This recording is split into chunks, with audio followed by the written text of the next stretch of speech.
Section 1. In this section, you'll hear a conversation between a student and the coordinator of the Student Service Centre. First, you have some time to read questions 1 to 3.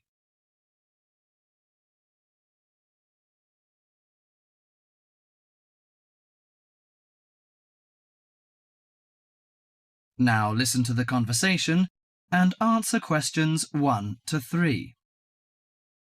Hi, sit down, please. How can I help you? Thank you. I'm a student in the sociology faculty. I'm coming to ask for some information about renting a room in the college or near the campus. My name is Sarah. Yes, Sarah. How long have you been here in Sydney? You are not new, I suppose. No, I'm in my second year.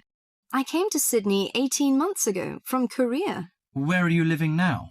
I live with my aunt in my cousin's room. It's pretty nice to live with my relatives, but unfortunately my cousin has finished his term and is returning from Britain next week. I have to rent a room for myself. Yes, it sounds a little unfortunate, but I suppose it's a good chance for you to have a deeper understanding to real world. I hope so. Well, what sort of thing are you looking for? What we provide ranges from shared flat to homestay. And of course we have houses with gardens if you like. No, the house with a garden is obviously out of my price range. Shared flat is not bad, but I prefer a homestay. I enjoy the feeling of living with the family. When do you plan to begin the rent? Next week, you just said? No, my cousin is arriving by next week, so I hope to move out by this weekend. This weekend, okay. The main area we deal with is around the university. Around the university, aha. Do you have anything near the northern gate of the university? You know, the sociology faculty is near the northern gate.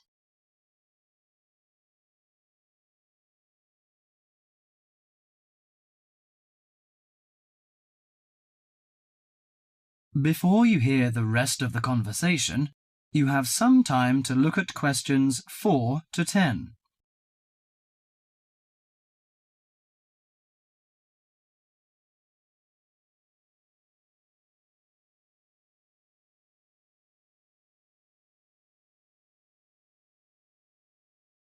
Now listen to the conversation and answer questions 4 to 10.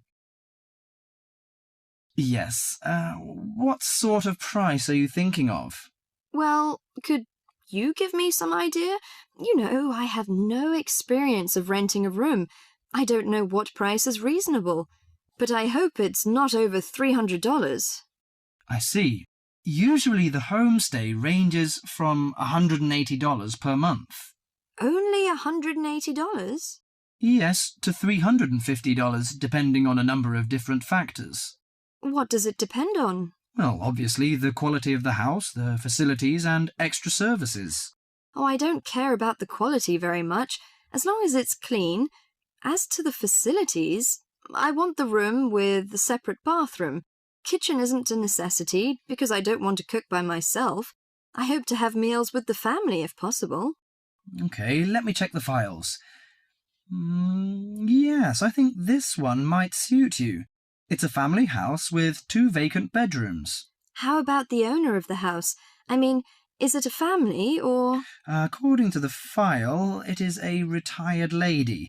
She wants to find college students as tenants. That's great. What's the condition of the rooms? The bigger bedroom is furnished and with a bathroom, and the rent is $320 per month. The smaller one charges $250. It is furnished too, but without bathroom. Oh, $320. It's a bit out of my range, but I think I prefer the bigger one. How about the meals? Well, the rent includes breakfasts and suppers. No lunches, however. You have to buy your lunch. That's no problem. I usually have my lunch in the college cafeteria. And that doesn't cover the water bill and electricity fee, but the laundry is included. Fine. Could you tell me the address? Yes, it's on 323 West Park Road. Let me get that down. 323. Okay, it's near the university. So, When can I have a look at the room? You know, I'm a little pressed for time. The file says the landlady is in every afternoon. So this week, say Friday? Oh, I'm afraid I can't make it then. I have a lecture on Friday afternoon till 5:30. How about Thursday? Okay, that's fine. Would 5 be okay? Yes, fine. Just come here. Yes, here in the student service office. Oh, before I forget, before moving, you have to pay 1 month's rent in advance. Really? Oh, I didn't know that before. Could I ask why? As the deposit. You know, in case you damage the property or move out without giving notice. Usually this doesn't happen, but standing in the owner's shoes... Yes, I understand it all. So that's $320. Okay, I'll take the money. If I'm satisfied... Well, a word of advice. Don't forget to get a receipt when you pay the deposit or rent. Yes, thank you so much. That is the end of section 1.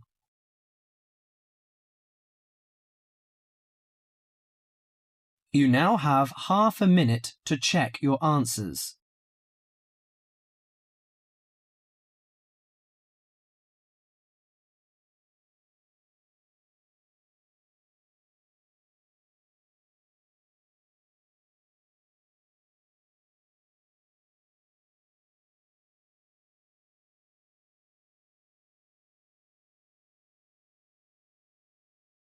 Now turn to Section 2. Section 2. You are going to hear a talk given by Madeline. She is going to introduce the recreational facilities on campus and in town. First, you have some time to look at questions 11 to 20.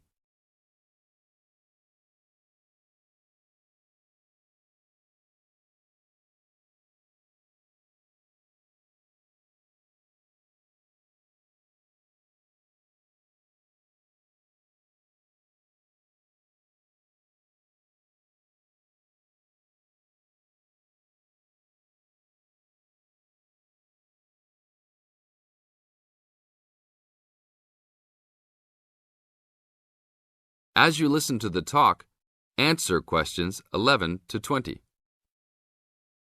Well, good morning, everybody. My name's Madeline Stewart, and I'm here to tell you about the recreational facilities available on campus, and also to tell you something about what the town has to offer. You may already know that your Students' Union membership also includes membership of the Sports Union, which provides a range of sporting and recreational facilities on campus, much the same as those in most British universities. The Sports Union has football, tennis, and cricket teams in local competitions. And really, most sports are catered for in some way on campus, even if they're just social matches. In the building itself, there are fitness classes and a full gym, including weights. The Sports Union can also provide cheap tickets to some major sporting events. And to keep you up to date with everything available, there's a weekly newsletter distributed around the campus. You should check this to find out the names and phone numbers of the contact people for each sport or activity you're interested in. Yes, did you have a question? Yes, apart from what you've just said, does the Sports Union offer individual help in any of its activities, for example, in getting fit and healthy? Yes, we do. The Sports Union has a fitness assessment clinic every Friday, staffed by the resident sports trainer, who can provide advice on the best program for you and refer you to various charts. I'm sure you all realize that for any medical assessment or health problem, you should go to the University Medical Service. The sports trainer can also advise you on a suitable training program using the weights. And now on to Ashbury. For a town of its size, Ashbury has some unusually good leisure and sporting facilities, most of which are near the center of town and easily reached by bus from this campus. There's a new, well, almost new, Olympic-sized swimming pool. That's not quite in the central town area, but it's only a 5-minute walk from the bus stop. Above the pool, there's a high-tech fitness center that any of you more serious fitness lovers would need to check out. Then, in the center of town, there's a sporting complex called the Anderson Center, which contains squash courts and facilities for a number of other indoor sports, such as basketball. And just around the corner from the Anderson Center, in the main street there, is an indoor bowling alley. All of these facilities are listed in the weekly newsletter, so I encourage you all to look through it and... This is the end of Section 2. Now you have half a minute to check your answers.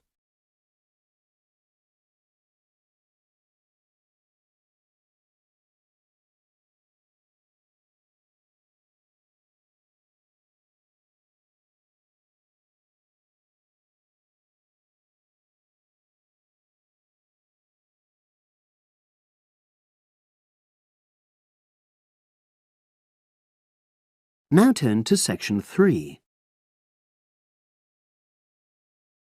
Test 7, Section 3.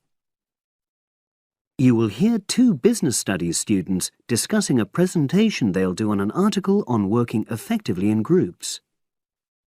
First, you have some time to look at questions 21 to 26.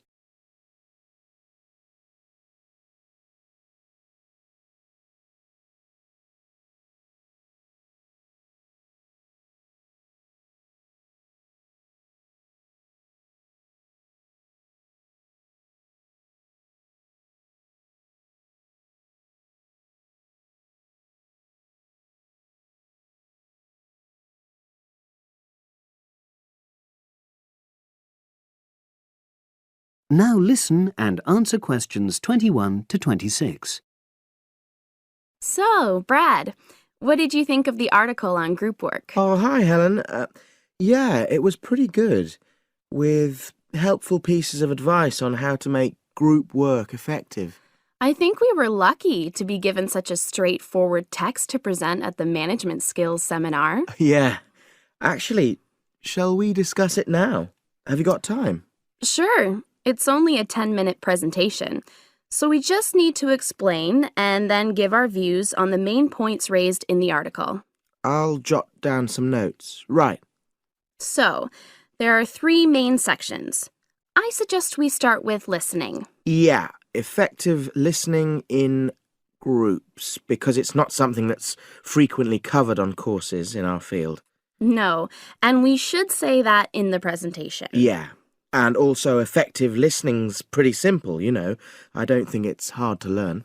Well, people think it's easy, but in my experience, most of us tend to be very lazy listeners. Okay, I wouldn't argue with that. Something I do think we should emphasize is the power of the listener's posture, gestures, etc., in making speakers feel respected. Not that you're just waiting for them to finish before jumping in with your own ideas. Uh-huh. Okay, right. The next section is on goal setting. Let's make sure we're clear what the article says on this. Yeah. Well, firstly, it says that all group members must be given time to explain their own goals. That's it, yeah.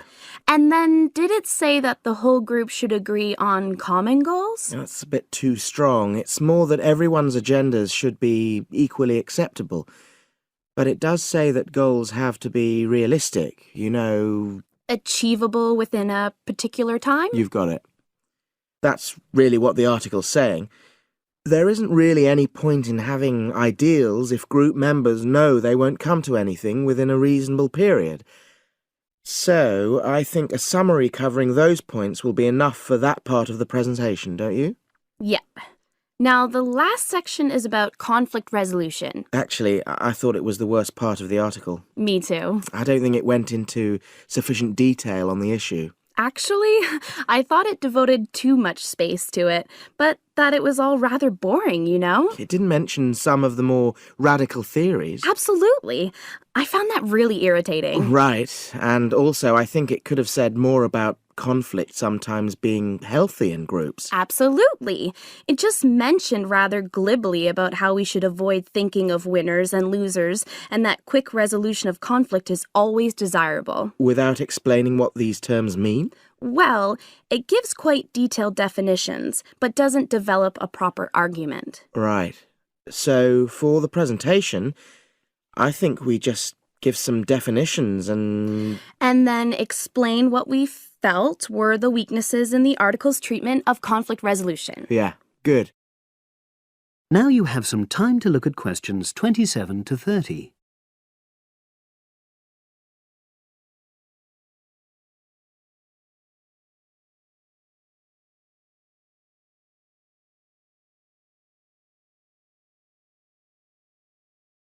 Now listen and answer questions 27 to 30.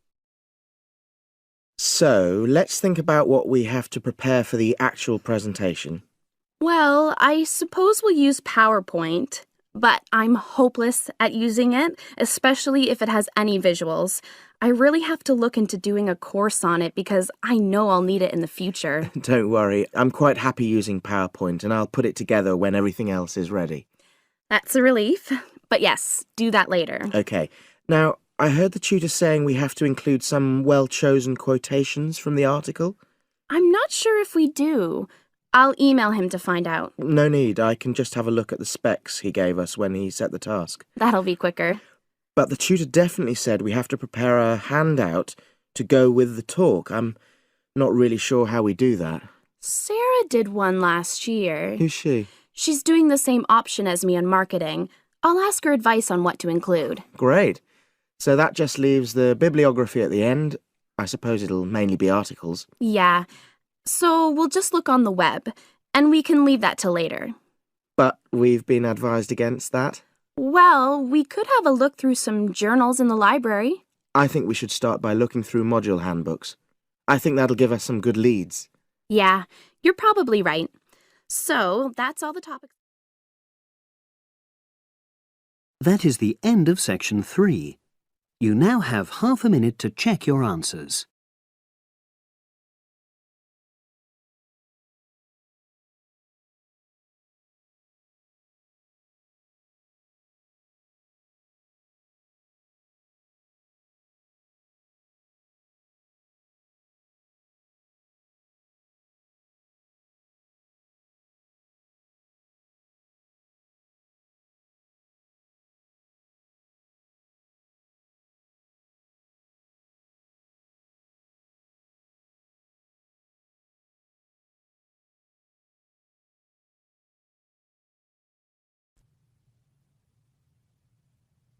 Section 4.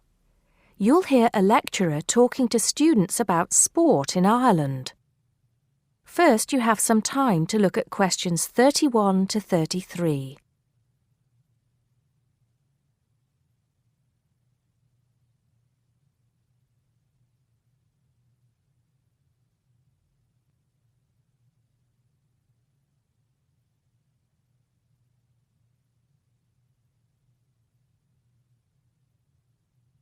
Now listen carefully and answer questions 31 to 33. Now, today we're going to be finding out about the most popular sports in the Emerald Isle.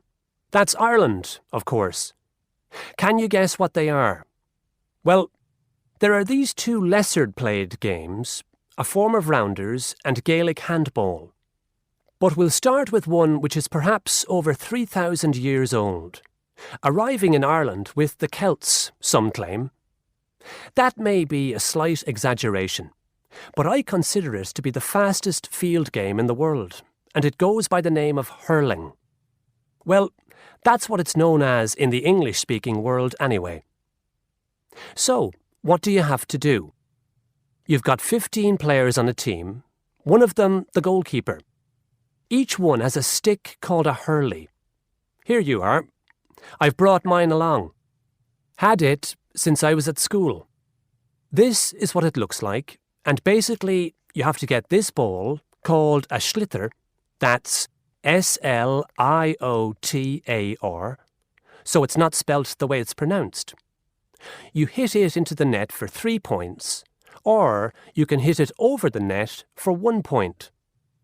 The goal looks like the letter H, with the net under the crossbar. The goalie has a bigger stick than the others to help keep the ball out. You can also catch the sliotar and run with it for 4 steps maximum, or bounce it on your stick. Is that clear to you all? I'll be showing you a video a bit later, so you can see what a game actually looks like. You might like to think of it as a mixture of lacrosse, hockey, and baseball. Oh, and it's played by women too, but it goes by the name of camogie in that case. Before you hear the rest of the talk, you have some time to look at questions 34 to 40.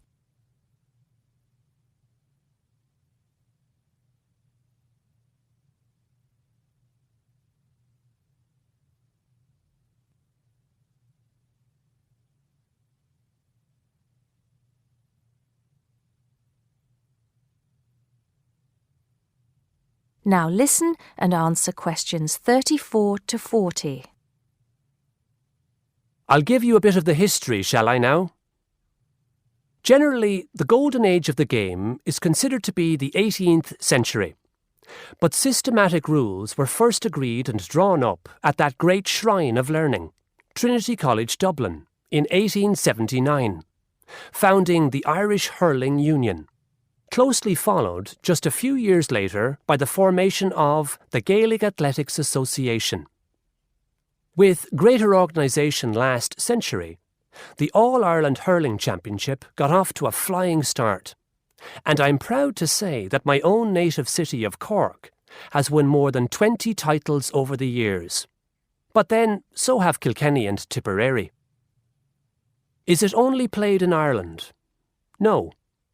Well, it is the only country with a national team at the moment, but you may be surprised to discover there are hurling clubs in London, as well as in America and Argentina, to name just a few.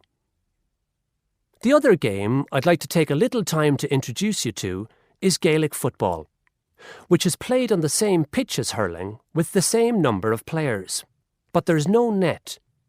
You just have to get the ball over your opponent's goalposts. And you can do that by kicking or punching the ball. However, you're not supposed to do that to the players, I might add.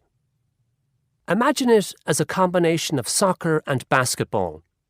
But in my opinion, it's a more exciting spectacle than either of those. Excuse my bias, if you will. It's also very popular with women. In fact, there are more women's teams than for any other sport. Whether despite or because of the physical contact involved, I wouldn't like to say. They do play a shorter game, 60 minutes, rather than the men's 70. So, let's have a look. If we can have the lights down, I'll see if I can get this technology to work. That is the end of section 4. You now have half a minute to check your answers.